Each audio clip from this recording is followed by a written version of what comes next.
여러분의 행복한 아침을 열어드립니다. 생방송 아침이 좋다. 날이 더워지면서 음식이 상하기 정말 쉬워지죠. 이럴 때는요, 가장 조심하셔야 될 게 식중독입니다. 맞습니다. 이게 제 주변에도 식중독 걸리신 분이 꽤 있더라고요. 이게 쉽게 간과할 문제가 아닌 것 같아요. 식중독 어떻게 예방해야 할까요? 네, 식중독 예방을 위해서는요, 굴이나 조개 같은 어패류는 꼭 익혀서 드시고요. 또 채소, 과일도 깨끗한 물로 씻어서 드셔야 합니다. 또 조리도구도 살균을 해주셔야 되는데 일주일에 2-3번 정도 수세미랄지 행주 이런 건 꼭 삶아서 사용하시기 바랍니다. 그러니까요. 날이 습고 덥할수록 그 주방청결에 더욱더 신경 쓰여서 식중독 예방하시기 바랍니다. 자, 오늘 서울 지역에 첫 폭염 경보가 예상되더라고요. 네. 누구보다도 뜨거운 생일을 맞이한 분입니다. 오늘 생일을 맞이한 이설아 캐스터, 날씨 정보 전해주시죠. 네, 오늘 생일 맞아 더 상냥하게 날씨 전해드리겠습니다. 이 폭염의 기세가 날로 더해지고 있습니다. 짙은 핑크색으로 보이는 폭염 경보 지역이 늘어나 서울에도 올 들어 처음으로 폭염 경보가 내려졌는데요. 오늘 한낮에는 서울이 36도 등 전국 대부분 지방 35도 안팎의 찜통더위가 기승을 부리겠습니다. 이런 날씨에는 대기층이 매우 불안정해지면서 소나기 구름이 발달하게 됩니다. 오늘 오전에는 제주에, 오후에는 남부 내륙 지역에 소나기가 오는 곳이 많습니다. 특히 국지적으로 돌풍과 함께 천둥, 번개가 치면서 1시간에 20-30mm 안팎의 매우 강한 소나기가 쏟아질 수 있습니다. 휴가지에서의 물놀이 안전사고가 없도록 특히 주의하셔야겠습니다. 현재 일부 내륙 지역에는 안개가 낀 곳이 있습니다. 오늘 중부지방은 대체로 맑겠고요. 남부지방은 갑작스레 소나기가 쏟아지는가 하면 금세 날이 맑아지는 변덕스러운 날씨를 보이겠습니다. 이 무더위는 밤낮이 따로 없습니다. 현재 서울이 26도 등 지난 밤사이 곳곳에 열대야가 나타났습니다. 오늘 낮 최고 기온은 서울이 36도, 춘천과 청주, 대전이 35도, 광주, 대구는 34도로 어제보다 1-2도 정도 높겠습니다. 오늘 남해상에는 벼락이 치는 곳이 있겠고 서해상에는 안개가 자욱하게 머물겠습니다. 8월은 북태평양 고기압의 세력이 최고조에 달하기 때문에 연중 가장 무더운 시기입니다. 서울 내일도 36도가 되겠고요. 주말인 모레는 35도로 폭염이 절정에 이르겠습니다. 날씨 전해드렸습니다. 네, 폭염이 절정이라는 말이 가슴이 그냥 덜컥 내려왔네요. 그러니까요. 요즘 더워서 밤에 잠 못 이루시는 분들 너무나 많으시죠? 네, 그래서 준비했습니다. 고가연 리포터가 준비했죠? 네, 혹시 열대야 불면증이라고 들어보셨나요? 잠드는데 30분 이상 걸리고 또 자다 깨는 일이 2번 이상 반복된다면 열대야 불면증을 의심해 봐야 된다고 합니다. 그런데 이것 한 잔이면 열대야 불면증도 거뜬히 이겨낼 수 있다고 하거든요. 지금부터 만나볼까요? 대한민국을 집어삼킨 폭염. 계속되는 찜통더위는 연일 최고 기록을 경신하며 우리 숨을 턱턱 막히게 하죠. 심지어 밤까지 접수한 열대야는 우리의 잠자리까지 위협하는 중인데요. 그래서 그런지 인터넷엔 숙면에 도움이 되는 다양한 방법들이 화제라고 합니다. 그 가운데 단 이것 하나면 저비용 고효율로 숙면을 취할 수 있다고 하는데요. 뭘까요? 이것은 천연 수면제라고도 할 수 있습니다. 그 많은 음료나 음식 중에 가장 수면에 도움될 수 있는 거에 근접한 열대야에 지쳐 잠 못 이루는 당신에게 꿀잠을 선물해줄 이것은 과연 무엇일까요? 안녕하세요. 아침이 좋다 가족 여러분. 실제로 이것을 먹고 나서 수면을 하게 됐다는 사례자가 있어서 찾아와 봤는데요. 과연 이것이 무엇일까? 여러분 궁금하시죠? 지금 저와 함께 가보시죠. 안녕하세요. 안녕하세요. 이것으로 열대야를 이기고 잠을 자게 됐다는 오늘의 사례자 김지영 씨입니다. 불면증 때문에 고생 많이 했다고 들었는데 피부가 진짜 좋으세요. 옛날에는 불면증 때문에 많이 고생했는데 지금은 잘 자는 편이에요. 요즘에 너무 덥잖아요. 저도 그래서 잠을 좀 잘 못 자는데 혹시 잠 잘 자는 비법이 있나요? 비법 말씀드리기 전에 먼 길에서 오셨으니까 시원한 거 한 잔 드릴게요. 여기 앉으세요. 예, 맛있네요. 네, 음료 한 잔을 대접해 주겠다며 냉장고를 열어젖힌 지영 씨. 그런데 그 안에는 제가 생각한 시원한 탄산음료는 없었습니다. 우유가 왜 이렇게 많아요? 이거 다 드시는 거예요? 네, 평소에 우유 먹는 거 좋아해가지고 하루에 한 1리터씩 먹는 거 같아요. 많이 드시네요. 근데 여기 안에도 우유가 이렇게 있는데 왜 저렇게 안에다 넣어 놓으신 거예요? 워낙 많이 먹으니까 시원하게 먹으려고 안에다가 넣었어요. 냉장고의 중심, 냉장고의 핫플레이스를 반찬도 아닌 우유가 떡하니 차지하고 있는 상황. 이렇게 우유 찬양에 빠진 특별한 그럼 이유 이 들어봐야겠죠? 우유가 그 비법인가요? 네, 제가 잘 자게 된 것도 이 우유 덕분이에요. 한때 불면증으로 인해 잠자리에 드는 것이 고통스러웠다는 지영 씨. 새벽 1~2시까지는 잠을 자려고 계속 노력을 했고요. 그때서야 이제 조금 잠이 들면은 한 1~2시간 후에 그냥 깨더라고요. 악화되는 몸 상태에 믿져야 본전이라는 심정으로 꾸준히 마시기 시작한 게 우유였다고 합니다. 벌써 1년째라고 몇 시에 하는데요. 얼마나 이렇게 우유를 드시면 잠이 좀 잘 오나요? 우유를 조금 따뜻하게 데워서 소금을 조금 넣고서 자기 전에 먹으면 좋다고 하더라고요. 소금이요? 한 잠자리에 들기 30분 전에 먹고요. 그리고 나서 이제 그냥 누워요. 따뜻한 게 몸에 안에 들어와서 마음도 조금 편안해지고 다른 생각, 뭐 잡생각이 안 들면서 그냥 스르르 잠이 들었던 것 같아요. 네, 그런데 우유가 정말 숙면에 도움이 되는 걸까요? 우유에 함유된 비타민 B1, 또 칼슘, 칼륨 등이 신경을 안정시켜주는 그런 작용을 합니다. 우유 단백질에 많이 함유되어 있는 트립토판이라는 아미노산이 신체를 피로하게 만들고 또 잠을 오게 하는 호르몬의 일종인 멜라토닌을 만들어서 숙면을 유도하게 하는 작용이 있습니다. 우유가 어느 정도 가져준다는 숙면의 효과. 저도 좀 누려볼 수 있을까요? 수면센터를 찾아가서 뇌파 검사를 시도해봤는데요.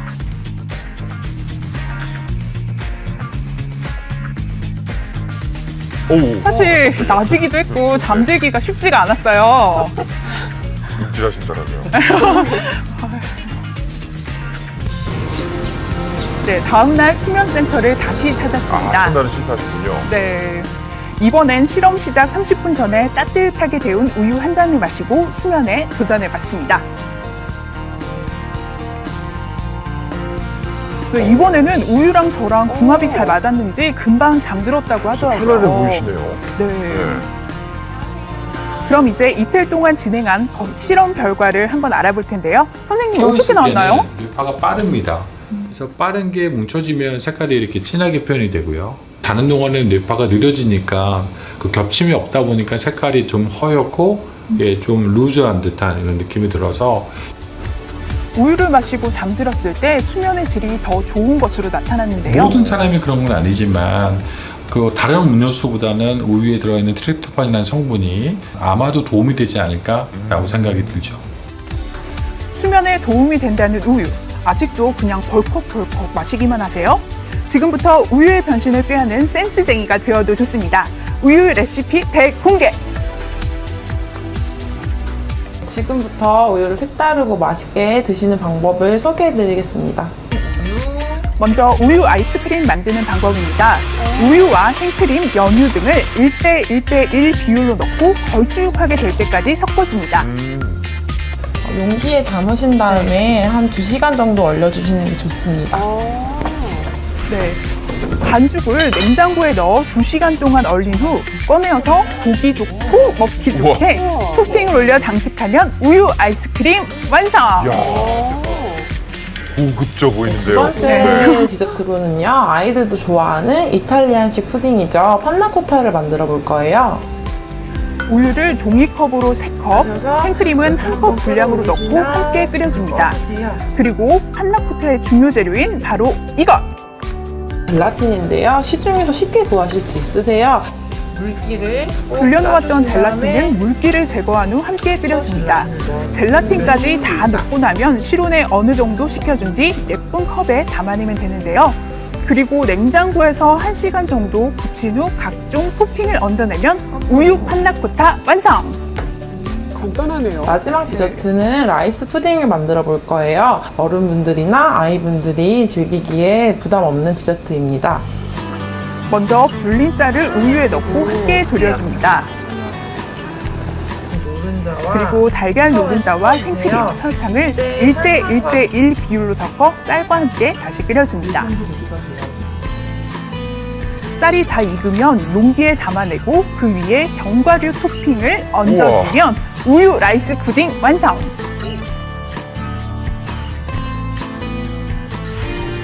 우유로 만든 백의 천사 못지않은 고운 빛깔로 수면 건강까지 지켜주는 우유. 우유야, 너 참말로 히트다, 히트! 네. 사실 뭐 우유 좋은 거야 다들 알고 있잖아요. 근데 네. 아이들을 주려고 해도 맨흰 우유는 안 먹는 그렇죠. 경우가 있어요. 하지만 오늘 배운 방법 써보면 아주 좋을 것 같아요. 네, 예. 간단하고요. 네, 좋은 정보 잘 만나봤습니다. 자, 다음은 세계 곳곳의 소식들 지구촌은 지금에서 전해드립니다. 강승호 아나운서. 네, 우리가 학창 시절에 친구들한테 주목받기 위해서 여러 가지 행동들을 하잖아요. 뭐 새 옷을 산다든지, 네. 장난감을 자랑한다든지. 그런데 인도에 있는 이 어린 친구들에게 주목받기 위해서 정말로 위험천만한 일을 저질렀습니다. 화면 보시면 깜짝 놀라실 텐데요. 지구촌은 지금에서 확인해 보시죠.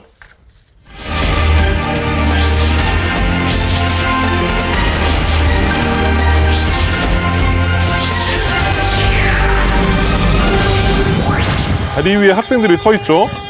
뭘 하려고 하는 걸까요? 경적 소리와 함께 기차가 달려오자 학생들이 영화 아니에요? 강물로 뛰어내립니다. 마치 이게 사고 현장에서 탈출하는 것처럼 보이잖아요. 하지만 친구들에게 주목받기 위해서 꾸민 일이라고 합니다.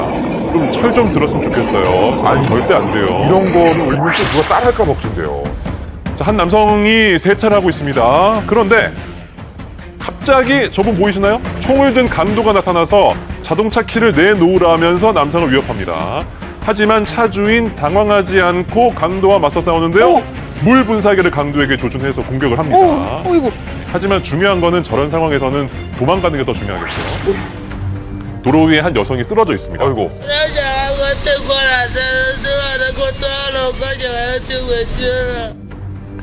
그리고는 곧장 돈을 요구하는데요.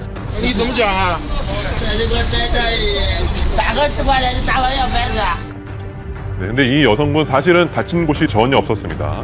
가만히 서 있는 차에 다가가서 뭐 이렇게 하더니 옆으로 들어눕죠. 어머나. 많이 보셨죠? 자해공갈단이요. 또 다른 곳에서 포착된 자해공갈 영상입니다. 저 남성도 주행 중인 차량에 그냥 달려들어서 부딪힌 뒤 기절한 척을 했습니다. 진짜 하지만 경찰이 자해공갈을 눈치채자 결국 현장에서 도망쳤다고 합니다. 최근 중국에서는 이런 일이 자주 발생하고 있어서 블랙박스가 필수품으로 떠오르고 있다고 하네요.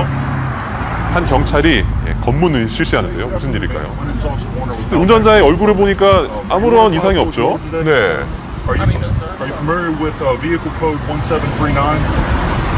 굳은 얼굴의 운전자, 경찰이 위반 사항을 말하자 답장대소를 터뜨리는데요. 경찰이 말한 차량법 제1739항은 바로 그렇습니다. 아이스크림 먹으라고 한 이벤트였어요. 네, 최근 흑인을 상대로 한 경찰의 과잉 진압이 미국 사회에서 논란이 되고 있죠. 경찰의 이번 이벤트가 작은 변화의 시작이기를 바랍니다. 일이 좋네요. 네, 무슨 소리 참 호탕하시네요. 자, 이번에는 차에서 벌어진 황당한 사건인데요. 이거 진짜 웃기거든요. 잘 보세요. 자, 이분 창문을 두드리죠. 구걸을 하러 온 사람인데요. 네, 일본 운전자 참 마음 좋게도 돈을 주려고 지갑을 꺼냈는데 현금이 없습니다. 그러자 이 남자 품 안에서 카드 결제기를 꺼냈습니다. 예. 어디서 구했을까요? 네, 정말 이거 줘야 될까요? 안 줘야 될까요? 예. 당황스럽죠? 네. 수상 스키를 즐기면서 무더운 여름을 보내는 한 여성이 있습니다. 시원하죠. 그런데 이분의 나이가 무려 90살입니다. 90살이요? 예. 게다가 젊은 사람이 하기도 힘든 고난도 기술까지. Remarkable feat to be 90 years old and doing this. I don't know very many people in the world that could accomplish that.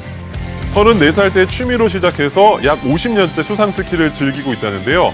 수상 스키를 잘 타는 그녀만의 노하우가 있을까요? Go for it. I mean, you know, if you fall, get up and go again. No fun sitting home. 정답이네요. 네, 끝까지 도전하는 모습이 아름답다는 말, 밀리 할머니한테 딱 어울리는 말이죠. 이 강아지에게는 특별한 피서지가 있다고 합니다. 예, 여기 어디냐면요, 냉장고요. 제 집 마냥 들어 누워버리죠. 시원하라. 아우 시원해. 역시 냉장고가 최고야. 세상 편안한 표정으로 더위를 식히는 강아지. 더위 절대 안 두렵겠죠. 문 좀 닫아주세요. 시원해라.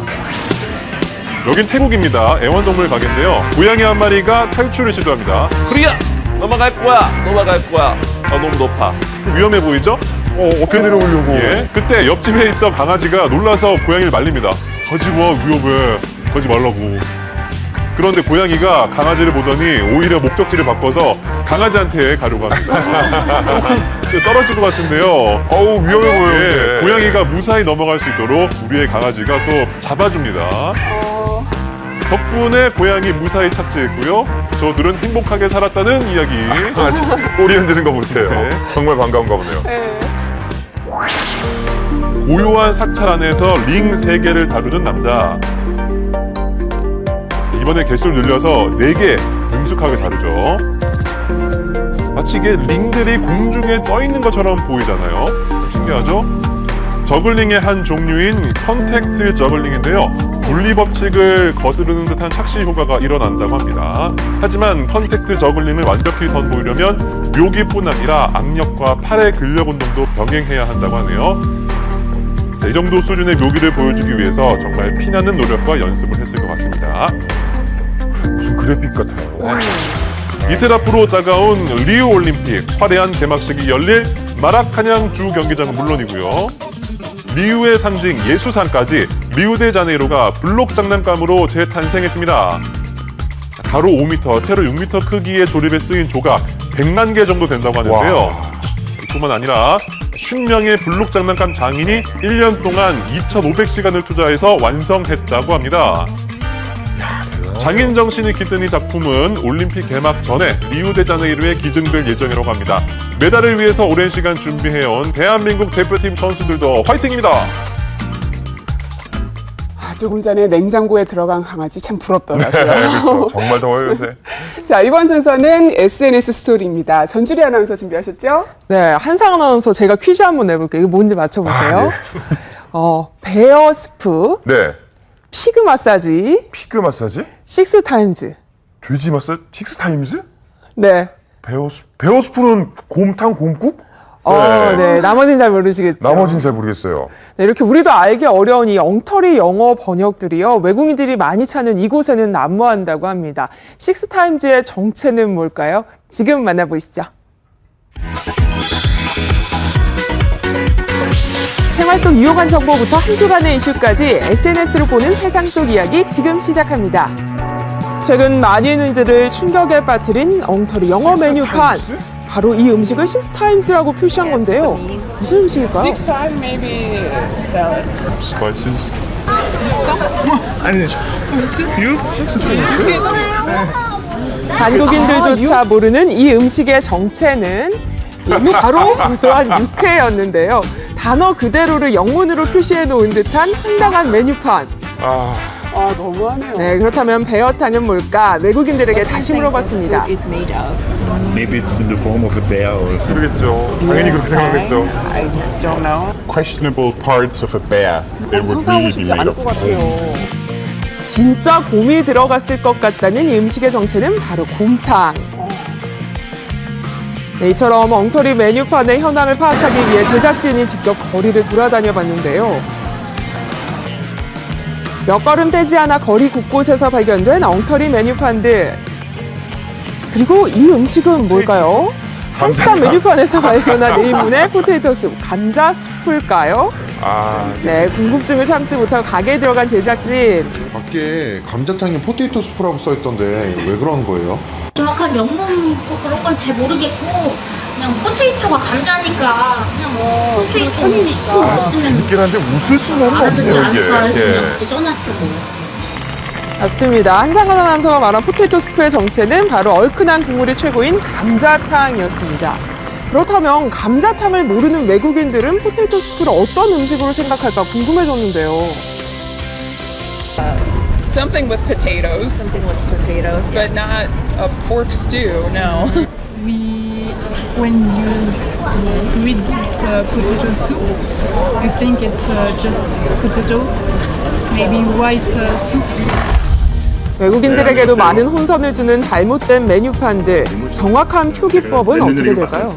베어탕은 곰탕을 번역한 것인데 이것은 beef bone soup로 번역하는 것이 올바른 표현이고요. 포테이토 스튜는 돼지 감자탕을 하는 것 같은데 올바른 표현은 spicy pork bones stew with potatoes 하는 것이 더 올바른 표현인 것 같습니다. 훨씬 이해하기 쉬워.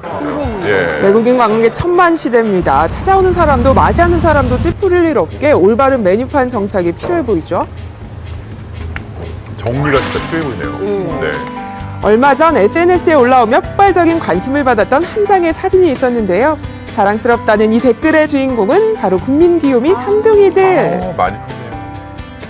최근 배우 송일국 씨가 이발을 한 대한민국 만세의 사진을 SNS에 올리며 화제가 된 겁니다. 좀 어린이 태가 나요. 그렇죠. 대한이는 이제 다리까지 꼬고 어른이 다 됐어요.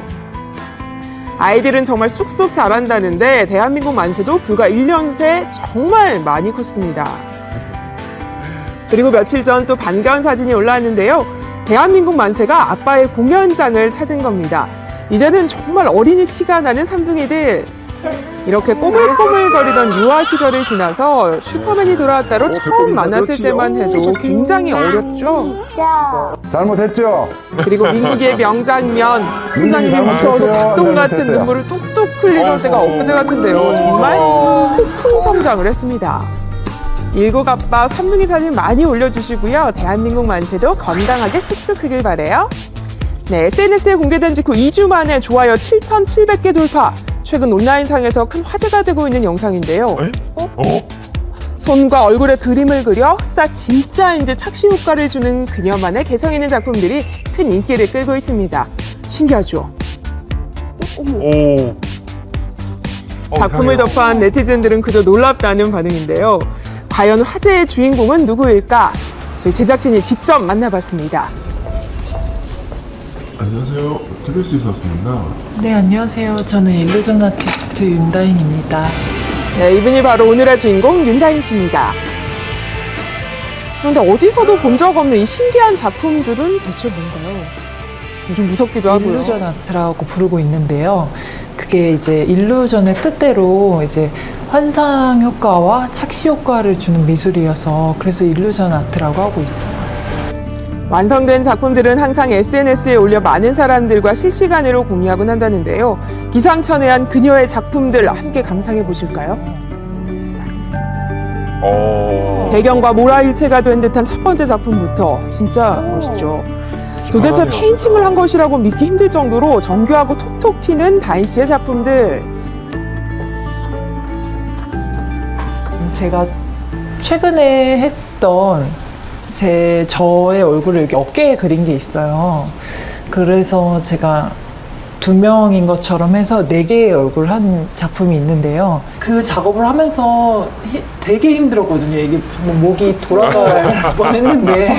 남다른 고충이 있군요. 네, 많은 고생 끝에 완성했다는 작품이 바로 이 작품입니다. 손이 잘 닿지도 않는 어깨에 어떻게 이런 그림을 그렸을까 놀랍죠. 하나의 작품을 완성하기 위해서 짧게는 4시간부터 길게는 무려 10시간까지 작업을 하기도 한다네요.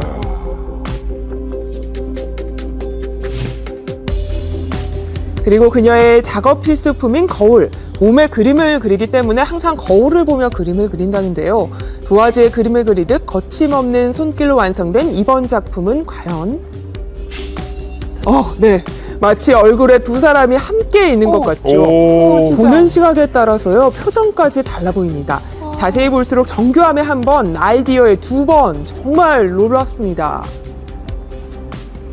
옆에서 지켜본 사람들 또한 놀랍기는 마찬가지인데요. 사람들의 시선을 한눈에 사로잡습니다.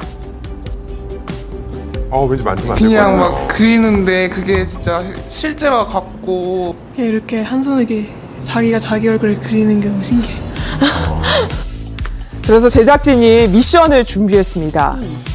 늘 자신의 몸에 그림을 그려왔던 그녀. 과연 다른 사람 몸에도 똑같이 그림을 그릴 수 있을까요? 네, 살짝 긴장한 듯 보였지만 이내 거침없이 눈을 그려나가기 시작하는데요. 결과 궁금해지시죠? 자, 공개합니다. 완벽하게 대칭을 이룬 두 눈에 명암까지 완벽합니다. 미션 대성공이죠. 이렇게 자신의 분야에서 최선을 다하는 그녀가 하루 중 대부분의 시간을 보낸다는 작업실 공간. 그녀는 일상 속 소품에서도 많은 아이디어를 얻는다는데요. 작업실에 있는 시계를 응용했던 이 작품과 주방 타일을 이용했던 작품까지 아이디어가 정말 참신하죠. 일루전 아트가 굉장히 매력적이고 재미있는 분야란 걸 많은 분들이 이제 즐겨주셨으면 좋겠고, 이제 저도 하면서 즐거운 작업 계속하면서 많은 분들을 좀 즐겁게 해드리고 싶어요.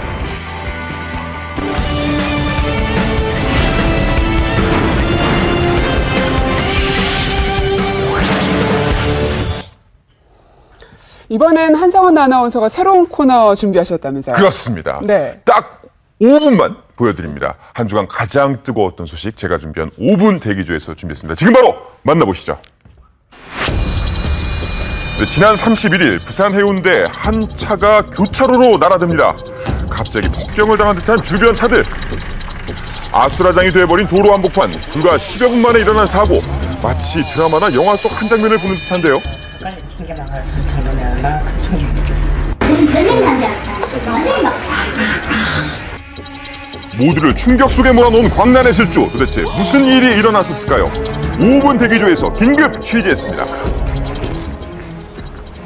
자, 사건 발생 3일 뒤 제작진은 부산 해운대 번화한 교차로 7중 추돌 사고 현장에서 목격자를 만날 수 있었습니다. 이쪽이 사건 현장인데요. 순간적으로 이게 쾅쾅쾅쾅 하는 소리가 한 1, 2초 사이에 엄청나게 들리더라고요. 큰 소리로. 그래서 아 이게 뭐지, 이게 혹시 뭐 폭탄이, 순간적으로 드는 생각이 뭐 폭탄이 터졌나? 네, 목격자는 사고 당시 직접 찍은 사진을 보여줬는데요. 참혹했던 당시 상황을 짐작하게 했습니다. 해운대 한복판 교차로를 가득 메운 응급차와 경찰차들. 길 가던 시민과 운전자가 사고를 당한 충격적인 현장이었습니다. 현장 뭐 실험을 들어갈 수 있다는 뭐 완전히 아수라장이지요. 부상자들이 아마 그 횡단보도 건너다가 그래 아마 사고를 당하신 것 같더라고요. 네, 도대체 어떻게 이런 일이 벌어졌을까요? 블랙박스 분석 전문가를 찾아가 봤습니다. 네, 이 사고는 정상적인 상황에서 이런 사고가 일어날 수가 없습니다. 보행자 신호, 녹색 신호에 정상적으로 횡단보도를 사람들이 건너고 있었고요. 차들은 정상적 자기 신호에 따라 양쪽으로 직진하고 있었는데 저 멀리서 300m 저 뒤쪽에 있던 흰색 차가 브레이크를 못 잡고 다른 차들에 부딪히면서 멈춰진 거예요. 스스로 멈춘 게 아니라. 이 사고는 정상적인 상황에서 이런 사고가 일어날 수가 없습니다. 정말 가해자는 제정신이 아니었을까요? 뇌질환이 있는데 그 질환의 병명이 뇌전증으로 그렇게 진단을 했고 거기에 따라서 처방을 해서 약을 복용하고 있었답니다. 그런데 본인 말로는 그날 그 약을 복용하지 않았다고. 이번 사고의 원인으로 알려진 뇌전증. 운전자가 뇌전증이나 저혈당 쇼크로 정신을 잃은 사례는 이번이 처음이 아니었다는데요. 2014년 경기도 평택에서는 경찰이 도로 한가운데 멈춰있던 승용차의 문을 열자 그 안에 있던 운전자가 힘없이 바닥으로 쓰러지기도 했었는데요. 네, 무섭죠? 자, 뇌전증 대체 어떤 질병일까요? 뇌전증은 옛날에는 간질이라는 이름으로 불렸죠. 정신을 잃는 경우, 팔다리 떠는 경우, 깜빡 조는 것처럼 깜빡 이런 정도의 증상도 생길 수 있고요. 뇌전증은 약을 먹어서 치료하는 병이고 약을 먹으면 증상이 뭐 100명 중에 한 70명, 80명 정도는 약을 먹어서 증상이 없어집니다. 네, 지난해 9월 뇌전증 진단을 받았다는 가해자. 과거 비정상적인 차 사고를 3번이나 냈다고 합니다. 사고 당일날은 약도 복용하지 않은 상태였는데요. 그 후 공개된 한 블랙박스에서 사고 당시 뇌전증 상태가 아닐 수도 있다는 의문점이 제기됐습니다. 진로를 보면은 의식이 없는 상태였다고 보기 어렵거든요. 그게 그냥 1차로 그대로 쭉 진행했어요. 그래서 만약에 의식이 없었다면 그렇게 진행할 수가 없었고, 그런 걸로 봐서 의식이 없었다고는 볼 수 없고, 지금 현재까지도 조금 더 정확하게 규명하기 위해서 수사를 계속하고 있는데. 네, 1차선 도로를 쭉 직진하는 가해 차량. 가해자가 뇌전증으로 의식을 잃은 상태라면 저런 주행이 가능했을까요? 네, 그리고 어제 또 하나의 영상이 추가 공개되면서 논란이 더욱 커졌습니다. 사고 지점에서 300m 떨어진 곳에서 발생한 1차 뺑소니 사고 영상. 네, 그대로 도주하죠.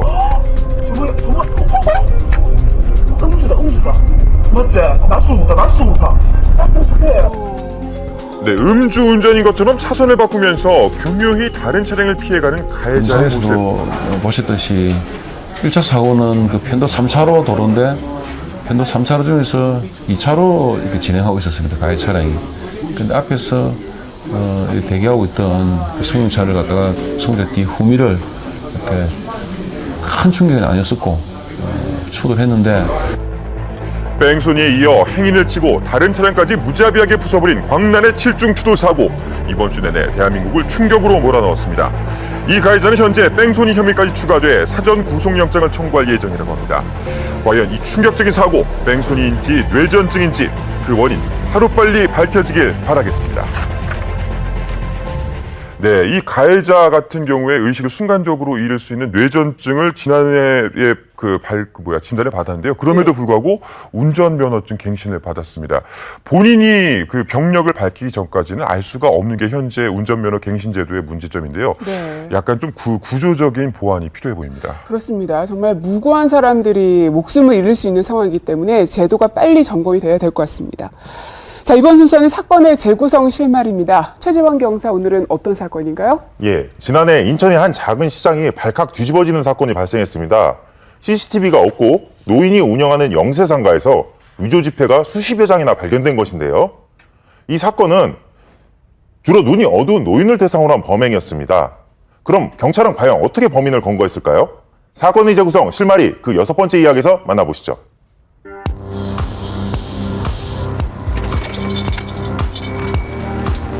어서 오세요.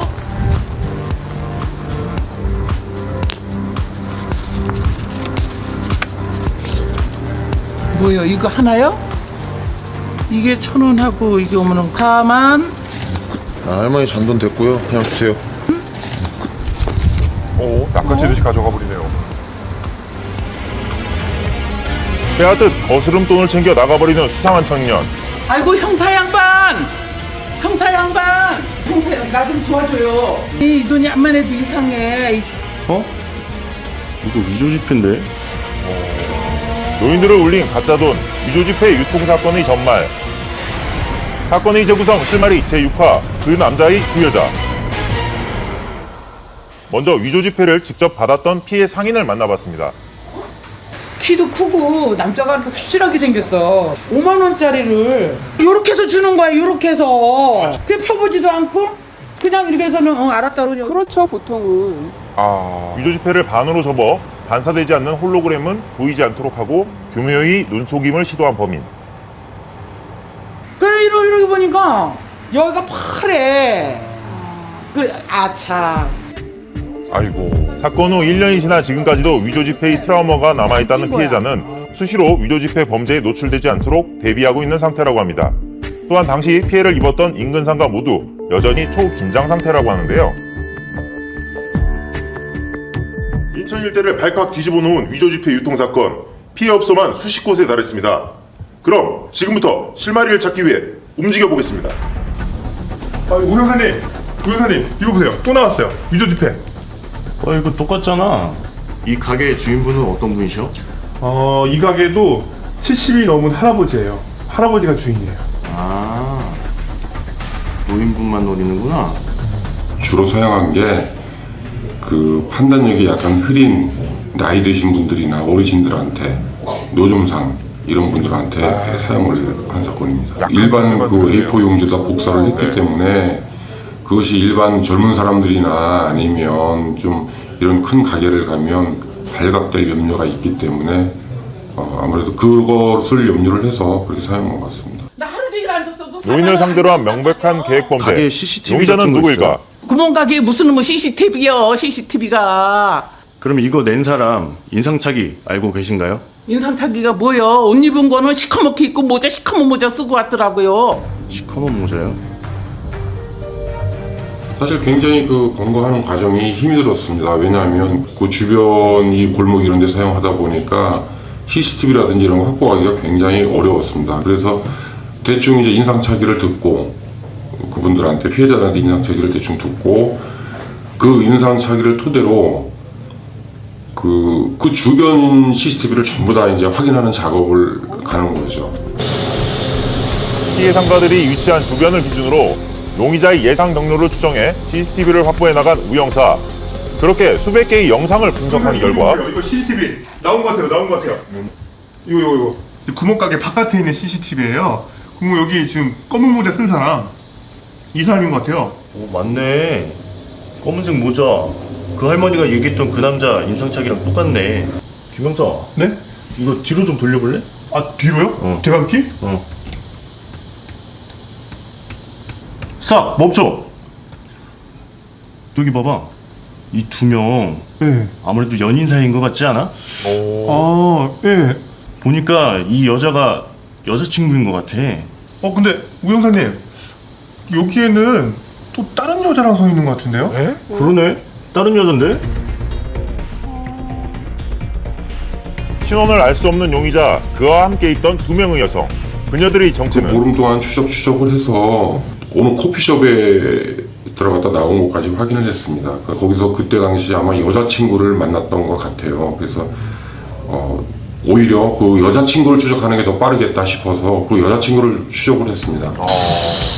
첫 번째 여성은 용의자의 신원을 밝혀줄까? 그녀를 찾아간 우영사. 경찰에서 나왔는데 이런 남자 아시나요? 아니요, 잘 모르겠는데요. 이 여자분 본인 맞는 것 같은데 이 남자분 모르세요? 다시 한번 봐주세요. 이 남자 네 기억나요. 저 처음 보는 분인데 알바 끝날 때까지 기다리시더니 저랑 데이트하자고 계속 쭈근덕대시는 분이에요. 잘은 모르겠는데 그 남자 되게 부자인가 봐요. 돈 자랑을 엄청 하던데. 부유함을 어필하며 여성에게 접근한 것으로 보이는 용의자. 그의 진짜 정체가 궁금해지는데요. 그를 만났던 또 다른 여성을 만나봐야겠습니다.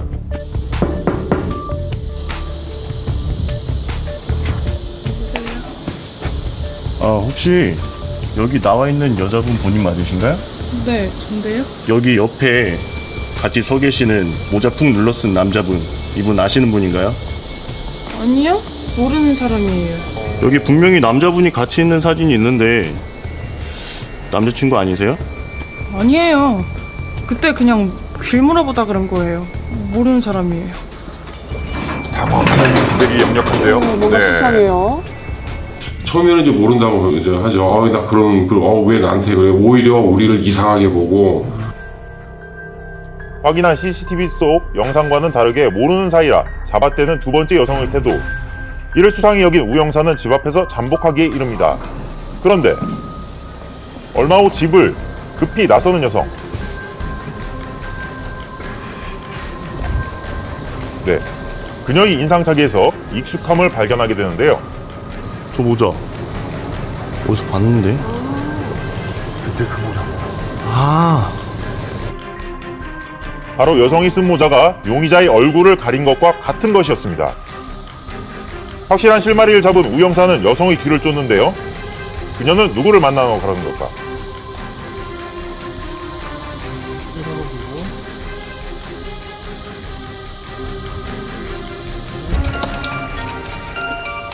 오빠, 나야. 왔어? 왜 그래? 무슨 일이야? 집에 자꾸 형사들이 와가지고 오빠 사진 보여주면서 아는 사이냐고 물어보는데 오빠 무슨 일 생긴 거 아니야? 나 너무 무서워. 형사. 일단 들어가자. 이 모자였군요. 뭐야 당신? 경찰입니다. 당신? 인천 일대를 발칵 뒤집어 놓은 5만원권 위조지폐범 검거. 당시 범인의 집에서 압수된 위조지폐는 50여 장. 만약 보름 만에 검거되지 않았다면 수백여만에 달하는 추가 피해를 입을 수도 있는 상황이었던 것입니다. 형사들이 끈질긴 수사 끝에 덜미가 잡힌 용의자. 과연 그의 진짜 정체는 무엇이었을까요? 지현아, 무슨 일이야? 회사야. 열심히 일하고 있지. 말과는 다르게 직업 없이 백수 생활을 하고 있던 20대 초반의 피의자 박태준. 그는 여자친구와의 100일 기념 선물을 마련하기 위해 고민하게 됩니다. 100일 선물. 큰일 났네. 돈도 없는데. 한 번 거짓말하면 계속 해야 그렇게 생각해낸 범법이 바로 범죄 행위인 위조지폐 만들기였습니다. 돈이 없으면 만들면 되지. 아이고. 기왕이면 이게 얼마나 화들한 범죄인데. 네. 일말의 죄책감도 없이 가정용 복사기를 이용해 무려 50여 장의 위조 지폐를 만들어낸 피의자 박태준.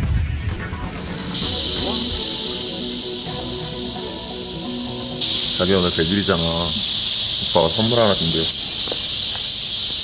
위조 지폐를 이용해 고가의 커플 모자를 구매한 후 여자친구에게 선물했던 것입니다. 이 정도는 해야지. 어때? 잘 어울려? 완전 이뻐. 고마워. 또한 돈이 필요할 때마다 그때그때 위조 지폐를 유통했는데요. 점심 저기서 먹을까? 근데 저기 좀 비싼데 괜찮겠어? 야, 당연히 괜찮지. 우리 근데 잠깐만. 오빠 가서 담배 좀 사올게. 여기 잠깐만 있어? 알았어. 저럴 때마다 하나씩 쓰는군요. 단 시설이 열악하고 눈이 어둡고 어서 오세요. 판단력이 흐린 노인이 운영하는 영세 업소만을 노렸던 것입니다. 저 쌈짓돈들을. 고맙습니다. 이 돈이라는 게 한 번 위패가 돌아다니기 시작하면 우리 사회 공공 신용이라든지 뭐 그런 거에 중대한 문제가 있기 때문에요.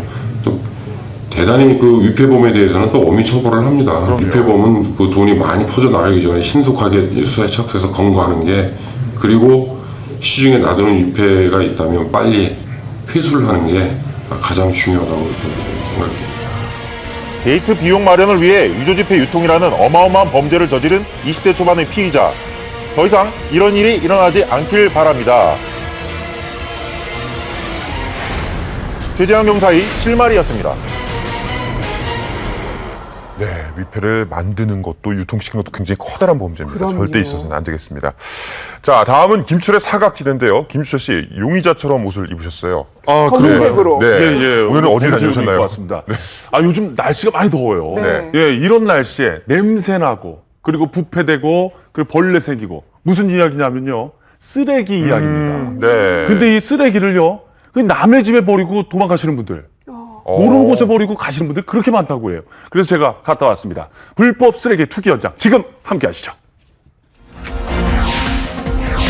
길 위에 천태만상, 전국 방방곡곡 사건 사고가 일어나는 곳이면 어디든지 달려가는 김규철의 사각지대. 서울 도심의 한 주택가 골목 구석구석에 무단으로 버려진 쓰레기들. 여름철이 되면 쓰레기로 인한 민원이 증가를 하고 있다는데 그 이유는 무엇일까요? 이 무더운 여름, 주택가는 쓰레기. 이 쓰레기들로 전쟁을 벌이고 있다고 합니다. 쓰레기를 버리는 사람들, 그리고 그들을 쫓는 사람들, 무슨 일일지 제가 한번 가보겠습니다. 나 혼자만 편하고 우리 집 앞은 깨끗하려고 이웃집 골목과 버려서는 안 될 장소에 쓰레기를 버리는 사람들이 있습니다. 쓰레기와 함께 양심을 버리는 사람들을 단속하러 쓰레기 무단투기 단속 현장으로 지금 출동합니다. 안녕하십니까? 예. 지금 무슨 일 하고 계시는 거예요? 예, 지금 쓰레기 무단투기 좀 단속 좀 하려고 지금 쓰레기 좀 걷고 있습니다. 단속반은 쓰레기 배출 상태를 단속하기 위해 쓰레기 봉투를 열어서 샅샅이 살펴보는데요. 그런데 일반 쓰레기와 섞여있는 음식물 쓰레기들. 거기에 버리면 안 되거든요. 네. 맞습니다. 야! 아이고. 여기. 여름철 음식물 쓰레기. 경악스러운 상황 발생. 여러분 놀라지 마세요. 버려진 쓰레기 봉투 안에서 구더기가 번식을 한 겁니다. 또 여름철에 냄새도 많이 나시니까 다른 계절보다 여름철에 민원이 한 배 이상 많은 편이죠. 근데 이거를 누가 버렸는지는 어떻게 알아요? 찾잖아요. 여기 지금 분도 찾잖아요. 주소나 이런 연락처가 여기 가끔씩 쓰레기 속의 단서를 통해 쓰레기 주인 찾기. 그 단서는 바로 주인이 쓰레기와 함께 섞어버린 오디서나 우편물, 영수증에서 찾을 수가 있었는데요. 분리수거를 하지 않고 습관처럼 버린 쓰레기 덕분에 쓰레기 주인을 찾았습니다. 지금 단서를 갖고서 지금 쓰레기 버린 분을 지금 찾으러 들어가겠습니다. 영수증에서 주소를 확인한 후에 쓰레기 주인을 만나러 가봤는데요. 현관문이 열렸습니다. 실례합니다. 네, 안녕하세요. 밖에 쓰레기 내놓으신 거, 거기 이제 그 쓰레기 봉투에 내놓으신 하셨는데 그 안에 재료가 너무 많이 들어있어서 이게 나오셔서 확인 한번 해보시겠어요? 몇 개 많은지. 쓰레기를 무단 투기한 남자는 자신의 쓰레기가 왜 단속 대상이 되는지 의문이라면서 쓰레기를 확인해 보겠다고 단속반과 함께 나섰습니다. 과연 그의 쓰레기 속 상태는요? 쓰레기를 확인한 결과 자신이 버린 쓰레기라고 인정한 남자. 평소에 뭐 웬만큼 이렇게 분리해가지고 내놓는 편이긴 한데 뭐 버리듯이 버렸는데 여기 산지 좀 한 4, 5년 됐고. 이거 일단 나온 거에 대해서 인정을 하시는 거죠? 네. 재활용품, 음식물 혼합 배출로 과태료 10만 원 부과하겠습니다. 계세요.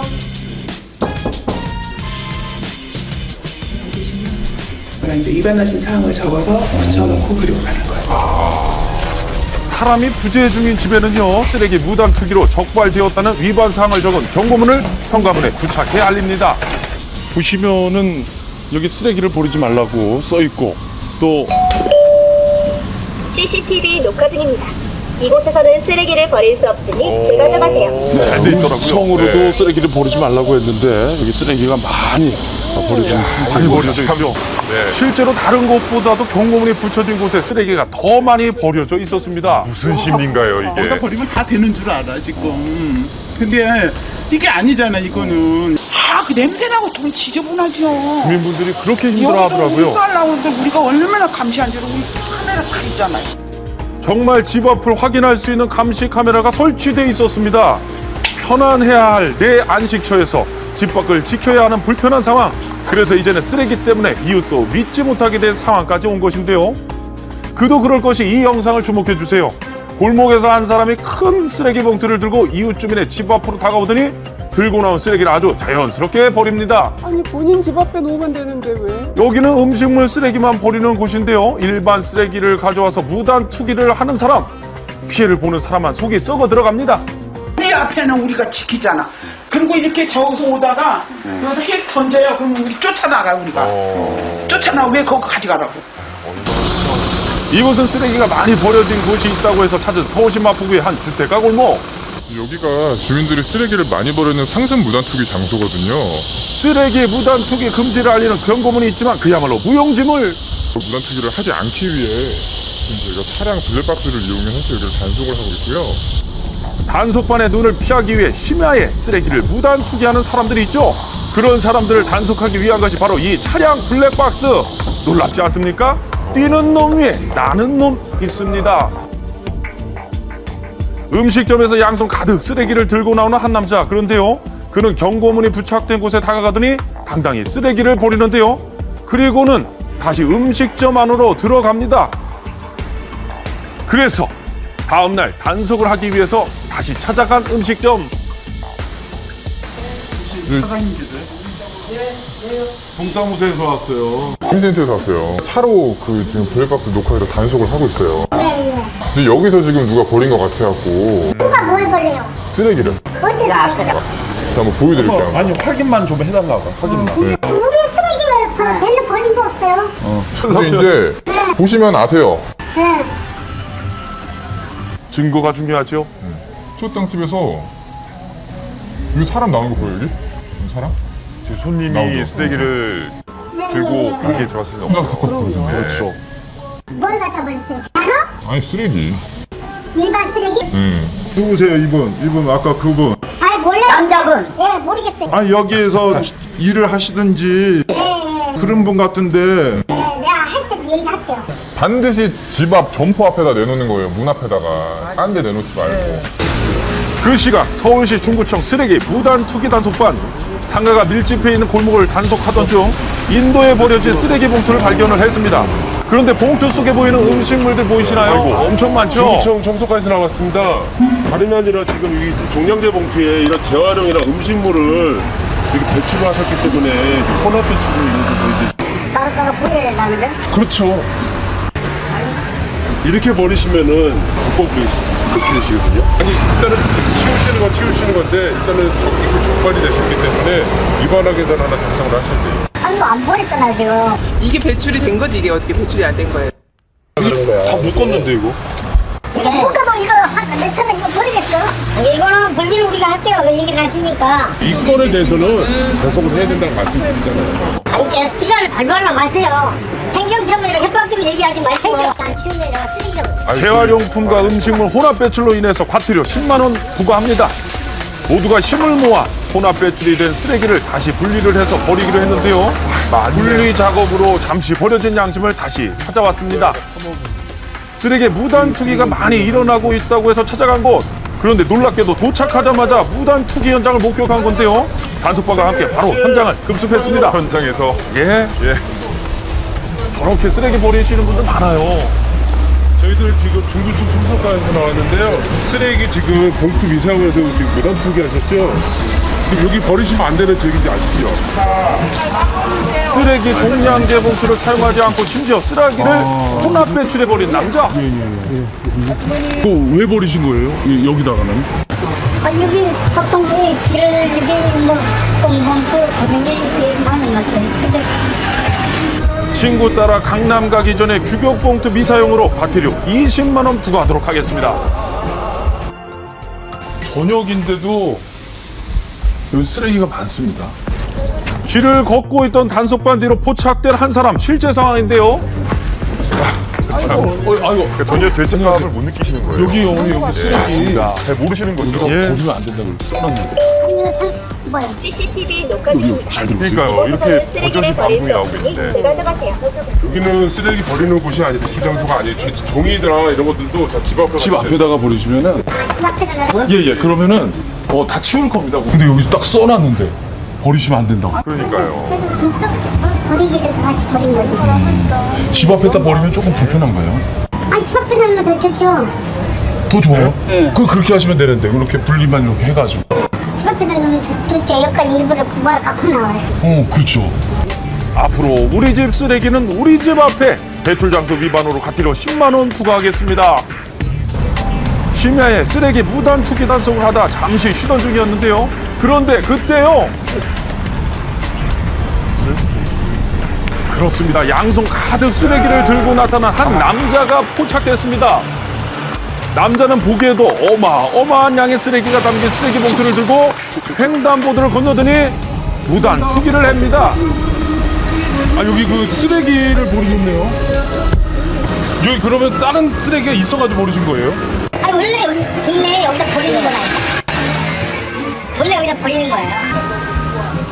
이게 근데 원래는 쓰레기를 버리면은 여기 과태료 100만 원이 여기 부과가 됩니다. 이 사람들이 다 100만 원이라고? 그렇죠. 100만 원 이하의 과태료를 무는 거예요. 버리시면 안 되는 거예요. 고에게 과태료가 부담이스러웠던 것인지 계속되는 저의 이야기에 설득당한 것인지 막무가내로 언성을 높이던 남자는 자신이 버렸던 쓰레기를 다시 들고 집으로 갔습니다. 그런데 제가 누굽니까? 정말 집으로 쓰레기를 가지고 가는지 따라가 봤습니다. 잠시만요. 끝까지 따라가군요. 그렇습니다. 잘했습니다. 이제 집으로 가져가시. 집이. 예. 집이 여기. 집 앞에. 예. 여기다가 두시면 되고요. 만약에 안 치워간다 그럴 때는 구청에 전화하시면 잘 가져갈 겁니다. 다행스럽게도 자신의 집 앞에 쓰레기를 두고 집으로 들어간 남자는 쓰레기 속에서 변질되어 사라질 뻔한 양심을 다시 찾았습니다. 쓰레기와 함께 양심을 버리는 사람들, 양심은 버리는 것이 아니라 지키는 것입니다. 네, 내가 만든 쓰레기는 내 집 앞에. 그래서 양심을 꼭 지켜야 될 것 같습니다. 네. 자, 시청자 여러분께 살짝 아쉬운 소식 전해드려야 될 것 같은데요. 이제 리우 올림픽 시작되잖아요. 그렇죠. 그래서 특집 방송 관계로 내일부터 2주 동안은 아침이 좋다가 방송되지 않습니다. 그렇습니다. 저희는 잠시 떠나지만 매일 아침 이 시간에 저희 KBS가 리올림픽 소식을 아주 자세하게 전해드릴 겁니다. 채널 꼭 고정해 주시기 바랍니다. 저희는 8월 23일 화요일 아침 7시에 여러분 다시 찾아오도록 하겠습니다. 여러분 고맙습니다. 생방송 아침이 좋다!